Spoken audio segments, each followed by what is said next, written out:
Agora são 8h19 e vamos conversar neste momento com o jurista Marcelo Shoa, ele que é professor de Direito na Universidade de Fortaleza, Unifor, integrante da Associação Brasileira de Juristas pela Democracia, Núcleo Ceará. Advogado, doutor Marcelo. Olá, Shoa, bom dia. Bom dia, Marilu, bom dia, Cláudio. É um prazer participar sempre do programa da Rede Brasil Atual. Estou tentando diminuir o meu áudio aqui, que eu estou me escutando 2 vezes. Ah, meu Deus, tá com delay aí. Vamos ver se a gente consegue te ajudar. Será que dá para ajudar aí, Michel? O problema é lá mesmo, né? Vamos ver. E agora, ainda tá com delay? Ainda tá. Senão a gente. Eu diminuí um pouquinho aqui, eu acho que agora está melhor, não? Vamos ver, você quer que a gente faça um novo contato? Talvez seja importante isso, a gente refazer para que você tenha uma audição limpa, né? Ainda tá rolando? Fala um pouquinho, vê se está ainda com delay. Ainda tá. Eu acho que é porque eu estava. Escutando o programa pela internet. Se você tava com o YouTube ligado, aí vai dar esse problema então, mesmo. Então tem que fechar o YouTube. Tem que fechar o YouTube. Ficar só no Ou Skype. Ou então deixar mudo o YouTube. Deixar mudo, exato. Essas duas possibilidades. Não, mas agora já tá bem. Eu tô me vendo 3 vezes aqui, mas tudo bem. Mas tudo bem. Se ver, não vai ter problema. O problema é escutar, né? É isso aí. Bom, Shoa, vamos começar aqui falando, e tem vários assuntos, né, para comentar com você. Inclusive, eu ia falar alguma coisa sobre essa decisão do STF em relação aos dados sigilosos, mas eu vou começar contigo sobre essa condenação dada pelo TRF4, né, ao ex-presidente Lula, e sobre o sítio de Atibaia, né? Inclusive aumentando de 12 para 17 anos. E já vou colocar uma provocação para você, onde está circulando, você já deve ter recebido, né, que já viralizou, a fala do Gebran Neto, né, dizendo o seguinte: pouco importa o nome na escritura, falando lá do sítio de Atibaia, né? O dono é quem frequenta a propriedade. É bom saber, quer dizer, já viralizou, o pessoal já está fazendo humor com isso. Enfim, faz a sua análise aí sobre essa decisão, o Shoa. Eu acho que essa abordagem, essa interpretação pode caber também na ideia de a terra é daquele de quem nela trabalha, né? E não aquele de quem grila a terra.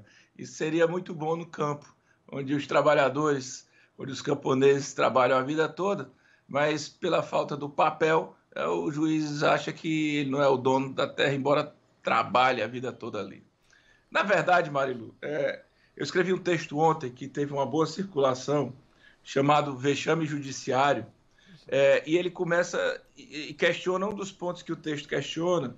Se colocar no Google, encontra ele fácil aí. Já achei. É exatamente essa fala do desembargador.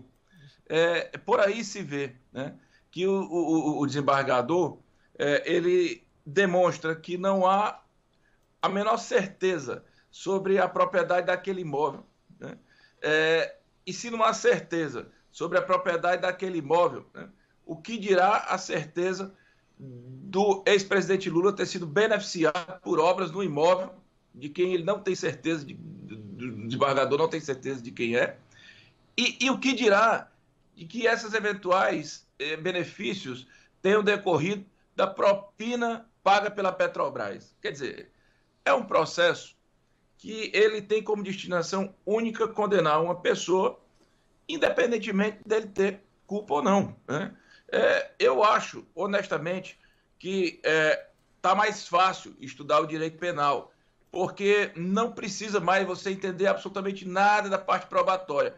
Basta você ir para a parte da condenação e da parte da dosimetria. Aquela primeira parte todinha de você entender a defesa dos princípios básicos da defesa, do direito de defesa, ou das alegações, ou da Constituição, do garantismo, isso aí tudinho você não precisa mais. Você basta ir para a parte da condenação, que é o que o Tribunal Regional Federal fez. Agora, ele fez não só com esse absurdo de demonstrar claramente que não havia a menor consciência sobre a propriedade do imóvel e, portanto, muito menos dos benefícios e da ligação dos benefícios com propina e de propina com o fato do que eles consideram que seria o presidente Lula o maior sei lá, corrupto da história da Petrobras e do Brasil. Então, isso aí, independentemente disso, este tribunal acatou uma fundamentação de sentença, sem reformá-la, uma sentença que fez um copiar-colou grosseiro, né? A juíza, na sentença do processo de Atibaia, não se referia a sítio de Atibaia, se referia a triplex de Guarujá. Veja só, você tem dois casos, você tem duas matérias, você tem dois processos diferentes. E o que é que faz a juíza? Ela copia de um e cola outro, exatamente porque não interessa para ela o que eu estou dizendo, esse princípio todo. Interessa só a parte da condenação, né? Mas, para além disso, há um fato também grave, é que o desembargador Gebran, esse da fala que você narrou aí, este aí é um amigo de longas datas do ministro Sérgio Moro, né? Ministro de um governo que não teria sido eleito se o presidente Lula pudesse ter tido a oportunidade de concorrer nas últimas eleições, e não ter, porque este tribunal, né, o condenou no processo esdrúxulo, que foi o processo do triplex. Então, o ministro Sérgio Moro, que à época era juiz, ele foi beneficiado pela decisão desse tribunal que condenou o presidente Lula. É um absurdo total, né? E para além da suspeição, para além de tudo isso, ainda teve um fato grave, que foi o não reconhecimento deste tribunal, de uma decisão recente do Supremo Tribunal Federal, que categoricamente definiu que cabe aos corréus delatados o direito de falar por último, né, depois do delator. Porque é lógico, se você está, em razões finais, sendo prejudicado pela alegação de uma pessoa que resolve fazer uma delação primária, você tem o direito de ser ouvido. Isto é uma regra primária do processo penal, do direito constitucional. Então, tudo isso foi esquecido nesse julgamento do Tribunal Regional Federal da 4ª Região, que, para arrematar, né, ainda aumentou a pena do presidente Lula de 12 para 17 anos. Tudo isso em 19 dias, depois que o presidente Lula foi retirado daquela carceragem, a qual jamais poderia ter ido sequer um segundo, porque não cometeu nenhum crime. Então, nós estamos realmente diante de um estado de exceção judicial praticado grosseiramente, né? A nossa expectativa é de que o presidente Lula consiga reverter isso nas instâncias dos colegiados superiores, porque o Supremo já vem decidido que, pelo menos até o trânsito em julgado, ele tem que ser considerado inocente, né? Ele também tem o direito de recorrer. Imagine aí, Marilu, imagine aí, Glau, se de fato não tivesse o direito a recurso, hein? Como é que seria essa coisa, né? Nós estaríamos entregando as pessoas a um juiz de exceção sem a possibilidade de fazer todo esse questionamento em outras instâncias. É uma loucura total, Aí você bota na internet, Gebran com Moro, Gebran com mulher do Moro, Gebran não sei o que, Moro. Assim, é uma ligação tão grande que eu não sei, honestamente, mais nem discutir sobre esse processo, porque eu vejo tanta nulidade, eu vejo um absurdo, um amontoado tão grande de ilegalidades, que eu só posso considerar esse processo radicalmente nulo, né? Eu digo isso no meu texto. Esse processo ele é radicalmente nulo. Ele não é só nulo por um ou por outro vício pequeno. Ele é radicalmente nulo. Não só esse, todos os processos movidos contra o presidente Lula. Por isso eles precisam ser anulados um a um. Por isso mesmo, a nossa luta, a luta da sociedade civil, não tem que ser pelo Lula solto. Porque Lula solto não basta. A luta é pelo Lula livre, né? O que é muito diferente. Nós não podemos permitir essa inquisição, esse trator que vem sendo tentado passar por cima de uma pessoa que é um ser humano que tem direito de, uma vez investigado, uma vez suscitado alguma eventual possibilidade de irregularidade, ser sujeitado a um juízo neutro, a um juízo imparcial, a algo que pelo menos ele possa, de fato, fazer a sua defesa de forma adequada ou minimamente com a mínima condição de legalidade.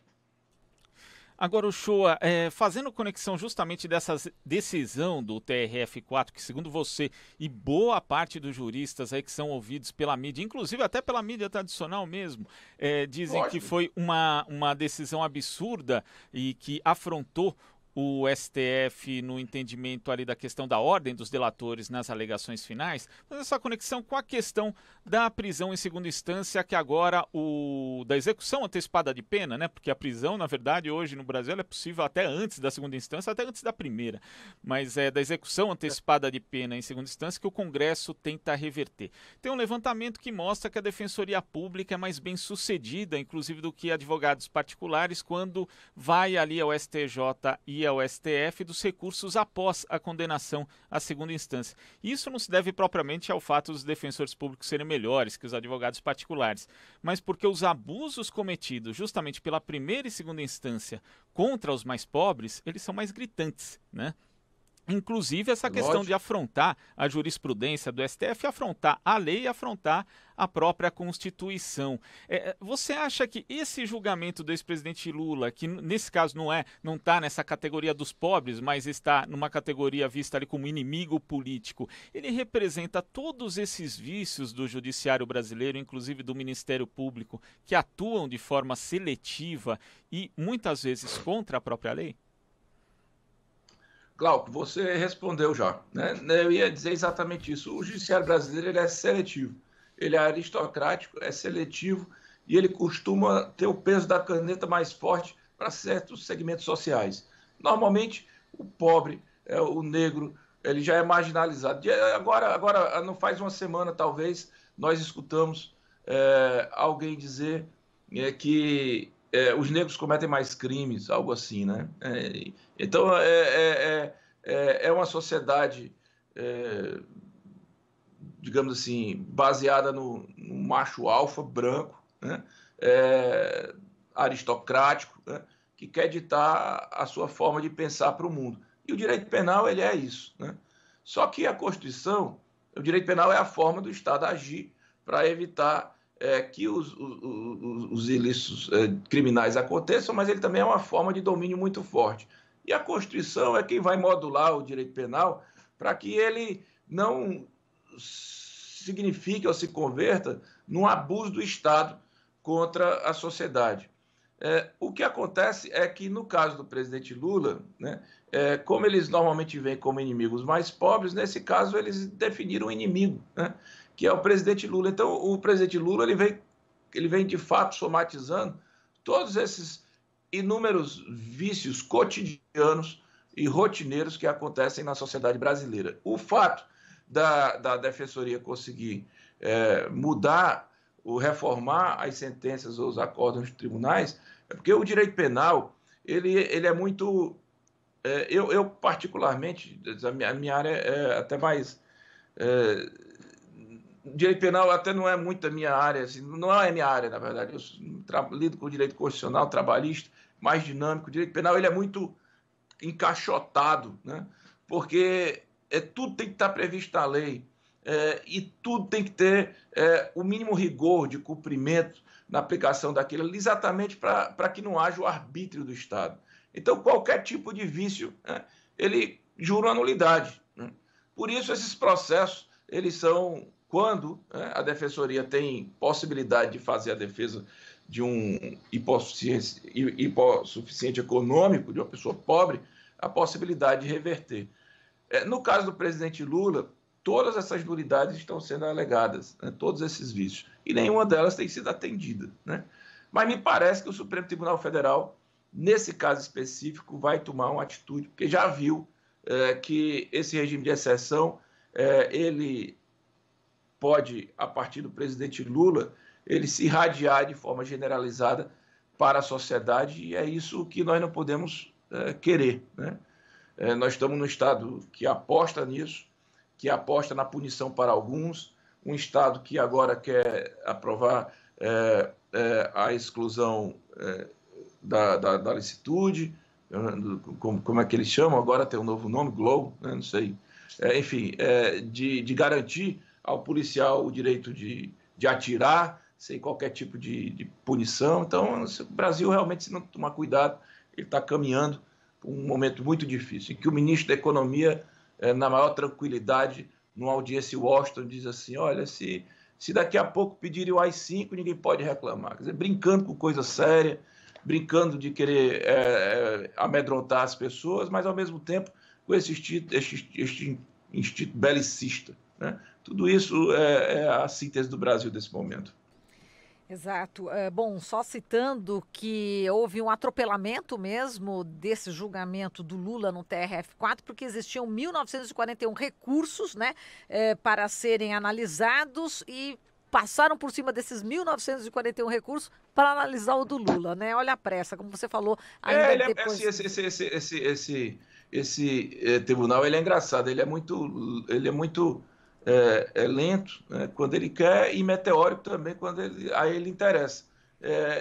Esse atropelamento que aconteceu não surpreendeu ninguém. Este mesmo tribunal, no processo do triplex, julgou o presidente Lula em menos de 2 meses, contando o recesso do final do ano, exatamente para que ele, condenado em segunda instância, não pudesse se candidatar nas eleições. Esse tribunal, agora é o seguinte, ele mostra também que ele pode trabalhar, né? É cobrar desse tribunal que julgue todos os processos, ainda que sejam ruins, mal julgados, para ter pelo menos direito de recurso. Porque esse tribunal não pode também correr só com a pessoa. É muito desagradável ver que a jurisdição federal de Curitiba, ramificada no Tribunal Regional Federal da 4ª Região, se tornou nisso, né? É horrível. Ainda bem que eu estou aqui bem longe. E o show, você viu que os ministros do Supremo Tribunal Federal já falaram aí, alguns em off. Bom, um deles disse realmente que foi um desrespeito a essa decisão do TRF4, um desrespeito contra o próprio Supremo Tribunal Federal, e um deles disse que eles estão atuando como soldados de Sérgio Moro, mais ou menos na direção do que você falou, né? Disseram bem, porque o ministro Sérgio Moro, quando juiz, ele conseguiu, com o apoio, claro, de todo um suporte midiático que trabalhou a imagem dele em herói, né? Um herói que não existia, num juiz capaz de concentrar em torno dele toda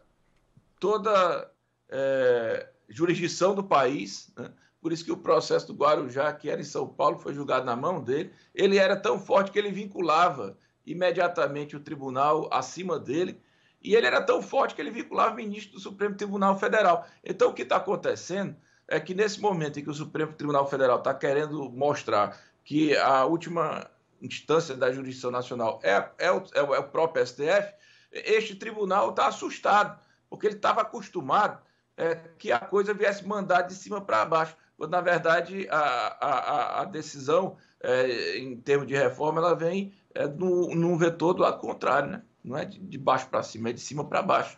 O tribunal está assustado realmente, mas assustado deve estar o ex-ministro, que era quem era o protagonista de tudo isso, e tão assustado quanto o ministro deve estar o procurador, aquele que apresentou o PowerPoint, mas que não teve coragem de participar de nenhuma audiência presencial com o presidente Lula, que certamente iria escutar aquilo que não queria ouvir, que, por sinal, está muito sumidinho, né?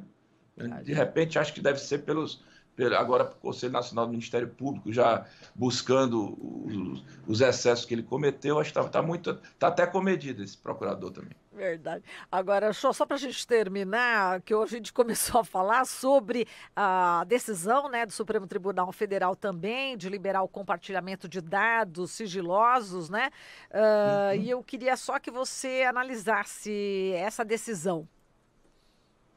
Marilu, é o seguinte, eu acho até estranha essa discussão, honestamente, falando para ti aqui, porque o COAF, né, desde 98, quando ele foi criado, ele já fazia esse trabalho de disciplinar, de aplicar uma pena administrativa, de verificar quando havia essas suspeitas, né, nas nas movimentações financeiras, ele já agia normalmente no sentido de enviar ao Ministério Público as informações consideradas suspeitas, claro, depois de um procedimento administrativo aberto, para que o Ministério Público, entendendo importante, que abrisse ali um inquérito civil e, eventualmente, aquilo poderia resultar numa ação contra a lavagem de dinheiro, né, contra sonegação fiscal e tal. Esse processo que foi julgado no Supremo Tribunal Federal, ele, inclusive, resulta de um processo de sonegação de uns postos de gasolina. O que acontece aí, e aí houve toda a confusão em torno disso, é claro que no meio tempo disso tem toda uma discussão, né, de garantismo e não garantismo. Há aqueles juristas que acham que esse tipo de entrega de dados, que na verdade é só uma transferência, né, não é publicizar, teoricamente não deveria ser, né? Às vezes porque o Brasil se tornou isso, mas de forma comedida, trabalhar de forma comedida é apenas uma transferência de informações. Mas havia aqueles juristas que defendiam que isso aí só poderia ser feito por autorização judicial e aqueles que achavam que poderia ser feito dessa maneira, sem necessidade de autorização judicial, que a autorização judicial transformaria o processo numa coisa muito burocratizada e que, portanto, não era necessária. Essa discussão começou a se dar exatamente porque começou-se a tentar fazer uma espetacularização dessas ações, né? Agora, mesmo assim, não tinha discussão com relação a isso. Só que o que aconteceu é que o Ministério Público do Estado do Rio de Janeiro começou a fazer umas investigações nos gabinetes dos deputados estaduais do Rio. E muitos dos deputados apresentaram as suas razões, disseram que não tinham nada a temer, abriram os seus sigilos, fizeram todo o esforço no sentido de demonstrar que aquela suspeita ela não iria resultar numa eventual culpa, porque, claro, quem de fato não tem medo, né, é angustiante saber que alguém pode estar pensando que você tem uma culpa se você não tem. Mas o que foi que aconteceu? A maioria dos deputados fizeram isso, só que o deputado Flávio Bolsonaro, né, ex-deputado Flávio Bolsonaro, atual senador, entrou com o pedido de liminar lá no Supremo Tribunal Federal para que o presidente do Supremo Tribunal Federal evitasse, né, qualquer tipo de movimentação na análise da movimentação do seu gabinete. Por quê? Porque já tinha sido verificado uma série de movimentações suspeitas relacionadas ao Queiroz, aquele que está sumido, né, e que ninguém encontra, né? E desde o começo do ano você encontra qualquer pessoa no mundo, menos o Queiroz, a não ser que ele queira aparecer. Aí o ministro Toffoli deu uma liminar e parou toda essa discussão. Inclusive colocou o COAF no jogo, porque o que estava sendo analisado era a possibilidade de entrega de dados da Receita Federal para o Ministério Público. E o COAF entrou nessa pauta, depois do ministro Toffoli dar essa decisão, o governo, né, que já tinha tentado passar o COAF do Ministério da Economia para o Ministério da Justiça, sabe-se lá por quê, né, mudou o nome do COAF, que agora é Unidade de Inteligência Financeira, e fez essa confusão toda. O que é que fez o STF ontem? Decidiu que essas informações podem ser passadas ao Ministério Público e o Ministério Público pode investigar. E eu acho ótimo, porque eu agora estou muito curioso em saber o que fez o senador Flávio Bolsonaro temer tanto para bloquear toda essa discussão, se os seus colegas lá, deputados estaduais do Rio de Janeiro, entregaram as informações. O que é que ele tem tanto medo mesmo para evitar que essas investigações aconteçam? Estou torcendo aqui para que o Supremo Tribunal Federal corra atrás disso. Mas aí o certo é ter autorização da Justiça. O certo não é ter, essa discussão já está até superada. Certo, show. A gente agradece aqui toda a sua análise. Um grande abraço para você, todos os cearenses aí. Marilu, muito obrigado. Assim, é sempre uma felicidade participar do programa. Um abraço, Glauco. Espero ter ajudado. Vamos acompanhar essa história do COAF. relação ao presidente Lula, eu estou muito tranquilo. O presidente Lula tem uma defesa fantástica. Cristiano, Zanin, Valesca, certamente tomarão as medidas necessárias e acho que o Supremo Tribunal Federal irá resguardar o direito do Lula de um dia, se for necessário, ser julgado se for necessário, porque eu acho que esses processos serão todos anulados, se uma vez existirem novamente, serem levados a um juízo que seja minimamente justo. Né? Eu estou absolutamente tranquilo. E com relação ao COAF, eu estou animado. Eu estou animado agora para ver no que vai dar isso aí, porque se esse senador teve medo de que essas informações passassem para o crivo do Ministério Público lá atrás, é porque alguma coisa aconteceu. E se isso ajudar a encontrar o Queiroz, eu vou ficar mais feliz ainda, porque esse anseio, eu acho que você tem, o Glauco tem, eu tenho, todo mundo tem. Onde está esse Queiroz? Né? Aqui no Ceará eu acho que ele não está, a gente se encontra. Fortaleza é uma cidade pequena, é grande, mas é pequena, a gente se encontra, sabe? Valeu, Shoa, a gente agradece aqui a sua participação. A gente não achou aqui em São Paulo também, que é maior. Pois é.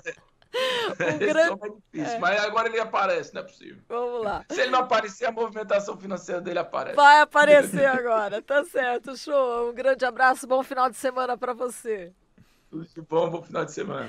Bom, falamos aqui com Marcelo Shoa, advogado, professor de Direito na Universidade de Fortaleza, integrante da Associação Brasileira de Juristas pela Democracia.